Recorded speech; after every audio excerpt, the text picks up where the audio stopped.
Assalamualaikum warahmatullahi wabarakatuh. Kembali lagi di podcast saya, podcast Dr. Reni Nugraha. Kali ini dalam rangka tugas Latsar CPNS 2022, kita membahas tentang salah satu poin core value dari ASN yang berakhlak, yaitu harmonis.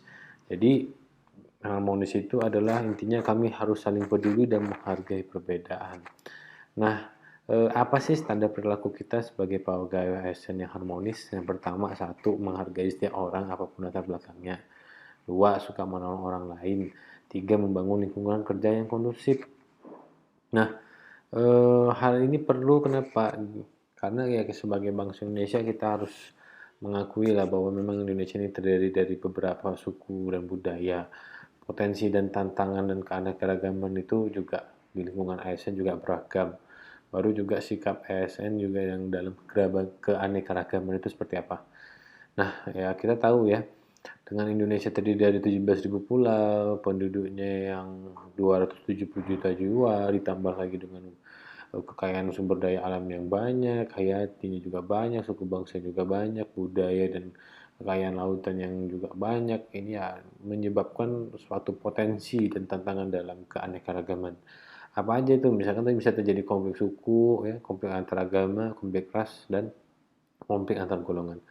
Nah, oleh sebab itu ya makanya penting terjadinya harmoni. Kalau misalkan kita tidak harmoni, maka lingkungan kerja kita itu sering sekali menimbulkan konflik. Konflik ini bisa merupai pekerjaan yang bisa terbengkalai, kinerjanya buruk, pelayanan pada masyarakat tidak optimal, baru suasana kerja dan lingkungan tidak nyaman.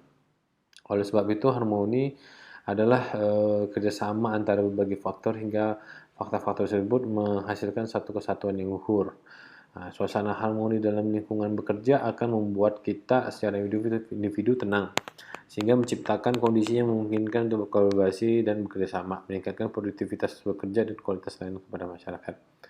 Bersikap netral, ya, baru mengayomi kepentingan kelompok, minoritas, ya, baru memiliki sikap toleran terhadap perbedaan, dalam melaksanakan tugas harus memiliki sikap suka tolong menolong, ya, sama kolega ASN, lalu menjadi figur dan teladan di lingkungan masyarakat.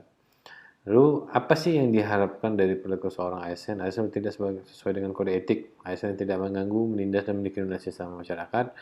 ASN melakukan kolega dan masyarakat secara hormat. ASN membuat keputusan adil dan tidak memihak. Ya dalam kegiatannya sehari-hari ya sebagai ASN kita harus mematuhi nilai dasar dan kode etik ya. Jadi sekali lagi marilah kita berkomitmen untuk menjadi ASN yang berakhlak dengan semangat baru dan menjunjung tinggi kejujuran, tanggung jawab, kecermatan, kedisiplinan dan berintegritas tinggi. Diperlukan perubahan mindset dari penguasa menjadi pelayan.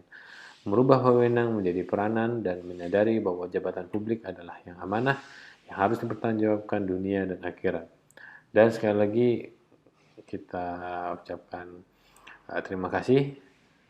Semoga podcast kali ini bermanfaat bagi kita semua.